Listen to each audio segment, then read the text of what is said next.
بسم اللہ الرحمن الرحیم۔ مولو مسلی، غربت، محرومی اور ظلم و ستم کے مارے ہوئے لوگوں کی کہانی۔ اب سنیے ڈاکٹر محمد امجد ثاقب کی زبانی۔ میری کتاب مولو مسلی کی 5ویں کہانی۔ اس کہانی کا عنوان ہے ایک طوائف۔ سونو ایک طوائف ہے۔ وہ 7 سال کی تھی جب اس نے ایک شادی میں دلہن کو رخصت ہوتے ہوئے دیکھا۔ یہ منظر اسے بہت بھایا۔ اس نے اپنی سہیلی سے کہا، کیا بڑی ہو کر میری بھی شادی ہوگی؟ میں بھی دلہن بنوں گی۔ یہ بات اس کے باپ تک پہنچی تو سونو پر اس قدر تشدد ہوا کہ وہ کئی رات سو نہ سکی۔ معصوم سونو، اسے علم نہ تھا کہ جس بازار میں وہ رہتی ہے وہاں شادی نہیں ہوتی، سودا ہوتا ہے۔ عورت دلہن تو بنتی ہے لیکن ہر روز ایک نئی سیج سجتی ہے، نیا دلہا، نئے باراتی، جگمگ، شور شرابہ، رقص و سرور، اور پھر ایک لمبی اذیت۔ سونو کا بچپن ایسے ہی گزر گیا۔ وہ دلہن بننے کا خواب دیکھتی اور پھر یہ خواب بکھر جاتے۔ بچپن سے نکل کر وہ لڑکپن میں داخل ہوئی اور بہت جلد ایک استاد کے پاس جا کر رقص کی تربیت لینے لگی۔ استاد کا کمرہ غلاظت اور بدبو سے اٹا رہتا۔ کیسے کیسے گندے لوگ وہاں آتے۔ سونو کا دم گھٹتا، لیکن باپ کا خوف اسے ہر روز یہاں آنے پہ مجبور کر دیتا۔ جس کام میں انسان کا دل نہ ہو وہ بھلا کب ہوتا ہے۔ وہ ناچنے میں کمال حاصل نہ کر سکی۔ باپ کو البتہ جلدی تھی۔ اس نے 13 برس کی عمر میں اسے رقاصاؤں کے ایک گروہ کے ساتھ دبئی بھیج دیا 3 ماہ کے لیے۔ اس گروہ میں شامل سب لڑکیوں کا کام رقص تھا، لیکن رقص کی آڑ میں بہت کچھ اور بھی ہوتا۔ اسے نہیں معلوم اس کے باپ نے اس کا سودا کتنے میں کیا، کتنے پیسے آج لیے اور کتنے کل پہ اٹھا رکھے۔ دبئی میں اسے ایک اور دنیا دیکھنے کو ملی۔ گالیاں، تشدد اور اذیت بھری طویل راتیں۔ 18 سال کی عمر تک وہ 8 بار دبئی گئی۔ ہر بار یہی کہانی۔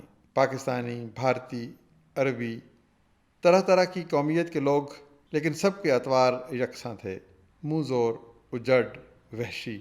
شراب پی کر آپے سے باہر ہو جاتے اور اسے بھی شراب پینے پہ مجبور کرتے۔ جب اس کی کشش کم ہوئی تو دبئی کے چکر بھی کم ہو گئے۔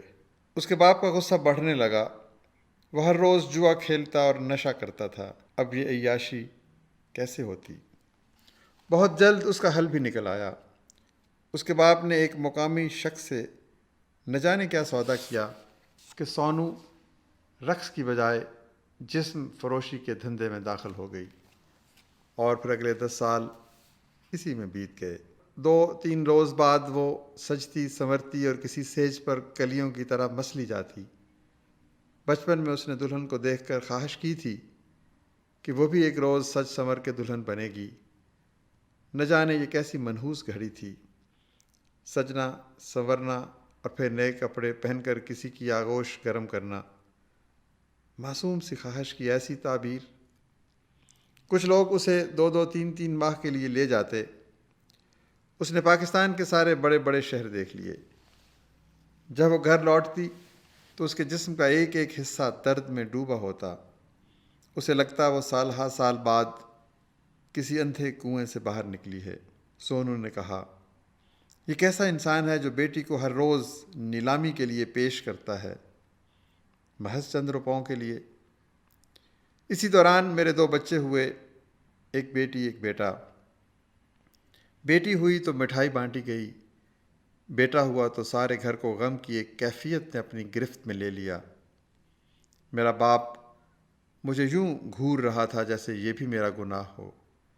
مجھے علم تھا کہ اس بازار میں لوگوں کو بیٹی کی تلاش رہتی ہے تاکہ ان کا کاروبار چلتا رہے، ان کا ڈیرا آباد رہے، لیکن انہیں بیٹی دینا میرے اختیار میں تو نہ تھا۔ اسی طرح دن گزرتے رہے، روتے دھوتے روح کا سودا کرتے۔ میری 2 بہنیں بیمار ہو کر دنیا سے رخصت ہو گئیں۔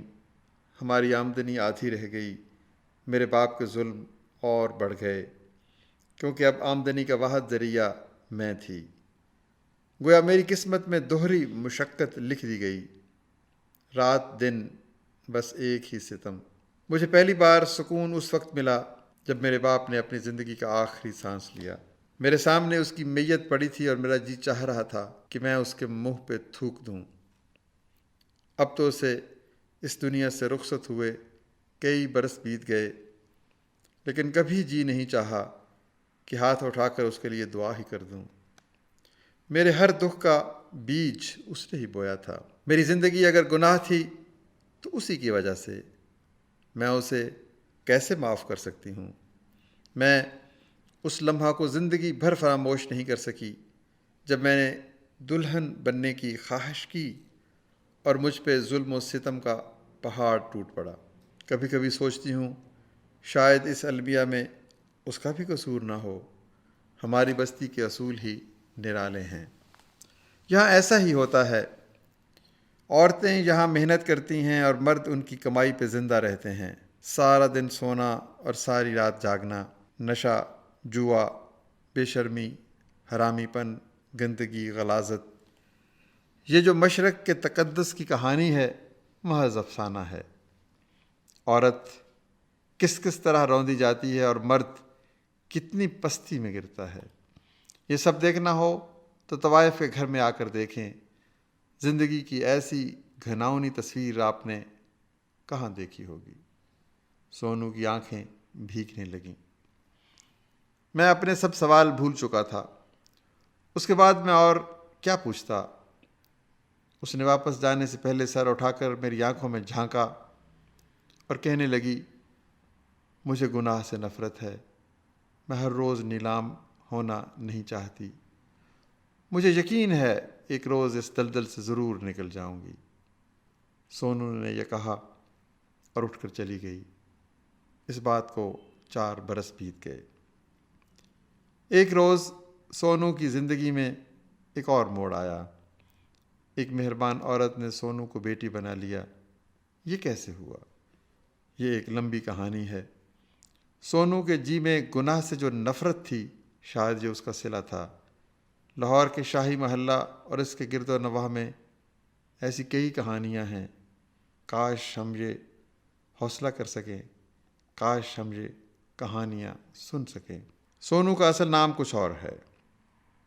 شمیم، روزی، مشل، نازو یا فحشہ، رذیل، کنجری، نام خواہ کچھ بھی ہو، کہانی یہی ہے۔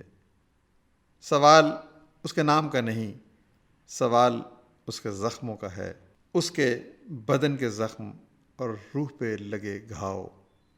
کیا ان کا کوئی علاج ہے؟